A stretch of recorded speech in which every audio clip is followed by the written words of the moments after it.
अस्सलाम वालेकुम स्टूडेंट्स, आज हम अपनी इस वीडियो में chapter number 10 general properties of waves के हवाले से इम्पॉर्टेंट आर्टिकल्स कवर करेंगे। हम कोशिश करेंगे कि इस वीडियो में हम वो तमाम आर्टिकल्स कवर करें जो कि एग्जामिनेशन पॉइंट ऑफ व्यू के लिहाज से इम्पॉर्टेंट है और आपके पेपर में पूछे जाएंगे। तो और उसी तरीके से हम इसको डिस्कस करेंगे जैसा कि पेपर में पूछे जाने हैं।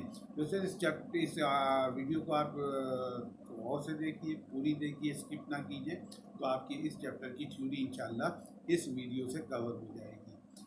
पिछली क्लास में हमने इसके 2-3 आर्टिकल कवर किए थे पिछली वीडियो में। हम उसे आगे से इस वीडियो में कंटिन्यू करेंगे। उम्मीद है कि आपको ये वीडियो पसंद आएगी। बहुत शुक्रिया। आइए आर्टिकल की तरफ चलते हैं।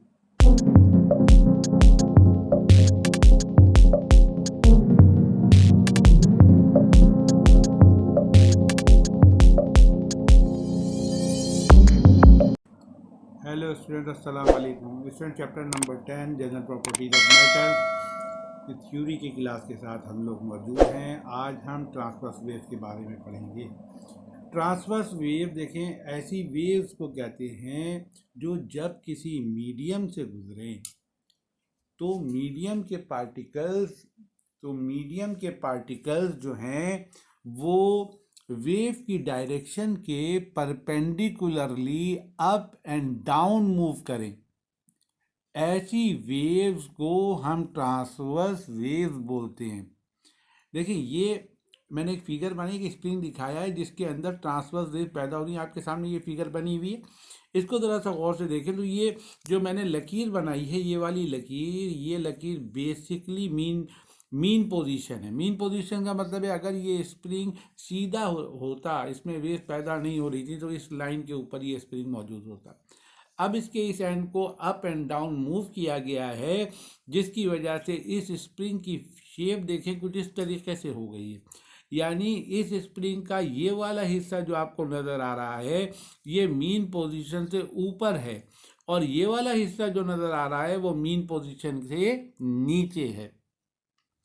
स्टूडेंट देखें, वेव स्प्रिंग का वो हिस्सा जिसमें वेव इस तरह से पैदा हो रही है कि स्प्रिंग जो है मीन पोजीशन से ऊपर चला गया है, इस हिस्से को, वेव के इस हिस्से को हम क्रेस्ट कहते हैं। और स्प्रिंग का वो हिस्सा जो मीन पोजीशन से नीचे है, तो वेव का ये हिस्सा जो है ट्रफ कहलाता है। गोया ये जो वेव पैदा हो रही हैं इसमें स्प्रिंग के पार्टिकल जो हैं वेव की डायरेक्शन ऑफ वेव देखें, ये नजर आ रही है, वेव इस तरह से आगे बढ़ रही, और पार्टिकल ऑफ द मीडियम जो हैं अप एंड डाउन मूव कर रहे हैं परपेंडिकुलरली। इस वजह से इन वेव्स को हम कहते हैं ट्रांसवर्स वेव।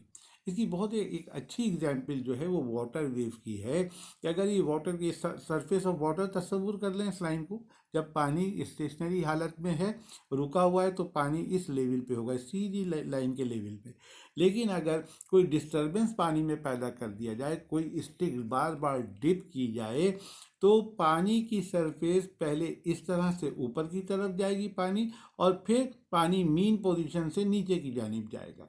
तो ये जो वेव बन रही है इसका ये हिस्सा जिसमें पानी मीन पोजीशन से ऊपर उठा हुआ है ये क्रेस्ट कहलाएगा, और पानी का ये हिस्सा जो मीन पोजीशन से नीचे चला गया है ये ट्रफ कहलाएगा। तो स्टूडेंट देखें, आप ये देखें कि वेव जो है आगे की जानिब ट्रेवल कर रही है, इस तरीके से आगे ट्रेवल कर रही है, जबकि पानी के मॉलिक्यूल्स अपनी जगह रहते हुए वेव की डायरेक्शन के perpendicularly up and down move कर रहे हैं।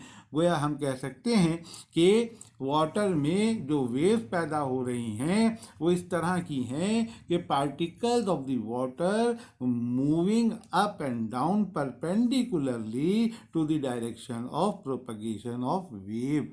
तो इसमें देखिए, इसको डिफाइन कैसे करेंगे ट्रांसवर्स वेव को। तो स्टूडेंट देखिए, इसको डिफाइन कैसे करेंगे कि wave when passes through the medium, particle of the medium vibrates perpendicularly up and down to the direction of propagation of waves. These types of waves are known as transverse waves. इस तरह की waves को हम transverse waves कहेंगे। Simply अगर मैं दिखाना चाहूँ आपको कि ये एक लाइन दिखाई, ये पार्टिकल ऑफ द मीडियम मैंने आपको शो कर दिए, इन छोटे छोटे सर्किल से particle of the medium show कर दिए मैंने, और वेव की डायरेक्शन ये दिखा दी मैंने, direction of propagation of wave.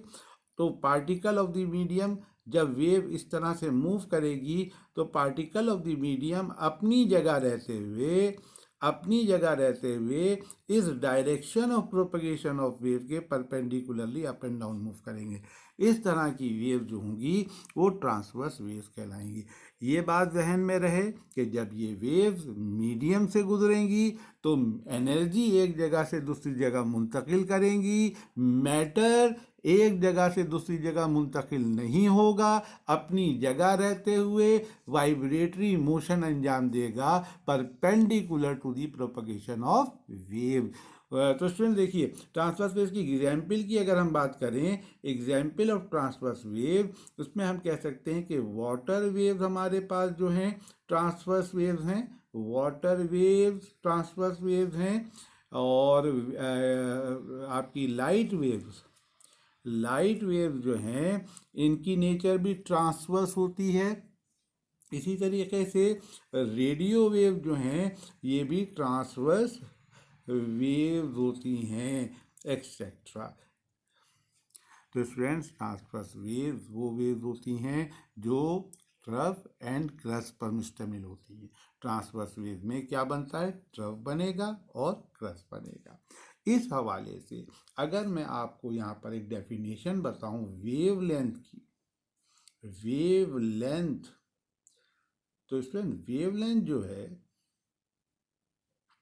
Wavelength जो है इसके नाम में ही डेफिनेशन छुपी हुई है। वेवलेंथ यानी लेंथ ऑफ अ वेव, एक वेव की लंबाई वेवलेंथ कहलाती है। अब एक वेव बनेगी कैसे, देखें, यहाँ से वेव शुरू हुई है, ये यहाँ से चला, ये आधी वेव हुई, और फिर ये नीचे वाला पोर्शन आया, ये पूरी एक वेव कंप्लीट हो गई।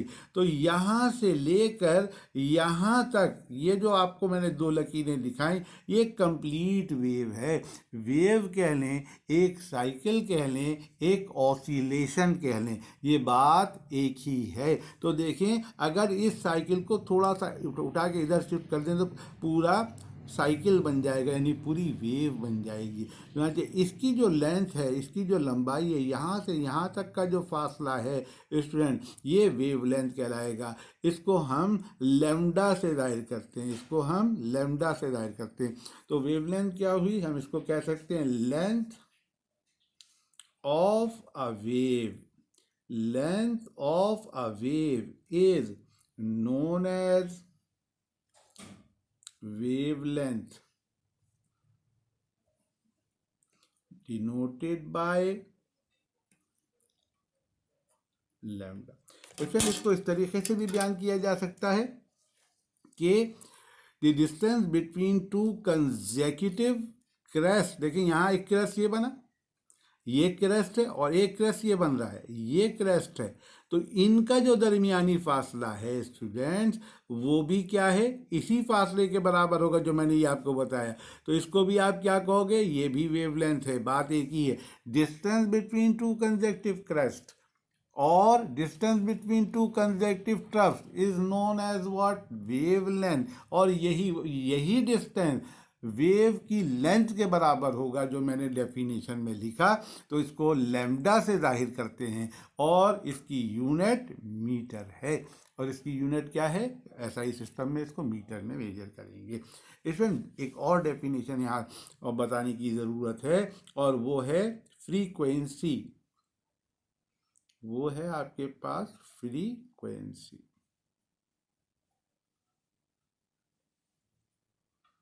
इसमें फ्रीक्वेंसी जो है वो एक सेकंड में जितनी वेव्स पैदा हो रही हैं उनकी तादाद को कहते हैं। फ्रीक्वेंसी एक सेकंड में पैदा होने वाली वेव्स की तादाद को कहते हैं।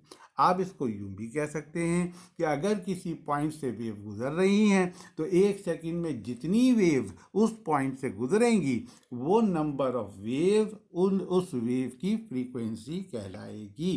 तो number of waves number of waves passing through a particular point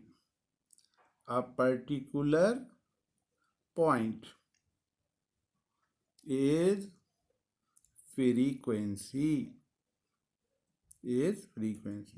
denoted by किस चीज से जाहिर किया जाता है?